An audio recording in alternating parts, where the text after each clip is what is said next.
ایک صحابی تھے، وہ کہتے ہیں حضور میرے پاس 6 مہینے کی بکری کا بچہ ہے، 1 سال جیسا دکھتا ہے مگر عمر پوری نہیں ہے، کیا میں اس کی جگہ قربانی کر دوں؟ نبی پاک فرماتے تجھے اجازت ہے، تیرے بعد کسی اور کو اجازت نہیں ہے۔ اس کے لیے پیارے آقا علیہ الصلوۃ والسلام نے یہ اجازت عطا فرما دی۔ اور ایک بار تو کمال ہو گیا، پیارے آقا علیہ الصلوۃ والسلام نے ایک عربی شخص سے گھوڑا خریدا، اس نے بیچا اور پھر مکر گیا، کہتا میں نے نہیں بیچا۔ نبی پاک نے فرمایا تم نے ڈیل کی ہے، سودا کیا ہے؟ کہتا نہیں میں نے نہیں بیچا۔ اب معاذ اللہ وہ نبی پاک سے الجھ رہا تھا، تو حضرت خزیمہ وہاں سے نکلے، وہ عربی کہتا ہے کوئی گواہ لے کر آؤ۔ اب اس ڈیل کے وقت گواہ تو کوئی تھا ہی نہیں۔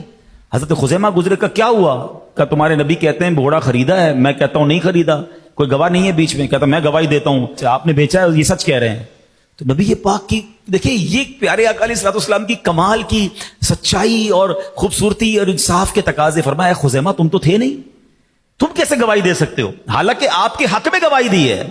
اے خزیمہ تم تو اس ڈیل کے وقت تھے ہی نہیں، تم کیسے گواہی دیتے ہو؟ آئے ہائے حضرت خزیمہ کی کہتے ہیں نا نبی پاک سے محبت پر ہماری جانیں قربان، کہتے حضور آپ فرماتے ہیں اللہ ایک ہے، میں مانتا ہوں اللہ ایک ہے۔ آپ بتاتے جبریل قرآن لے کر آتے ہیں، میں آسمانی باتیں آپ کی مانتا ہوں۔ آپ فرماتے قیامت آئے گی، میں نے دیکھی نہیں، میں مانتا ہوں۔ آپ فرما رہے گھوڑے کی ڈیل ہوئی ہے تو ہوئی ہے، میں گواہی دیتا ہوں آپ سچ بولتے ہیں۔ اللہ اکبر۔ نبی پاک اتنا خوش ہوئے، پیارے آقا نے فرمایا ویسے شریعت کا حکم کیا ہے کہ 2 مرد گواہی دیں تو گواہی پوری ہوتی ہے۔ آقا فرماتے خزیمہ آپ کسی بھی عدالت میں اکیلا گواہی دے، اس کی گواہی 2 مردوں کے برابر۔ شریعت کا حکم ہی بدل گیا، کیوں؟ زبان مصطفیٰ سے جو نکل گیا۔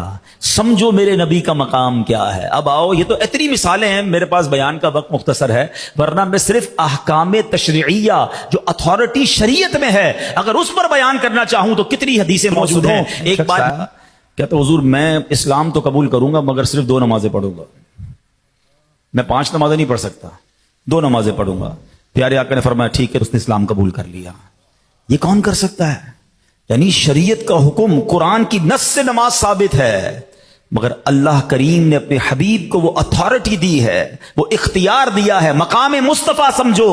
وہ کہتے نا زبان مصطفیٰ سے جو نکلا کہہ دیا تو ہو گیا، فرمایا وہی آرڈر بن گیا، وہی شریعت بن گئی۔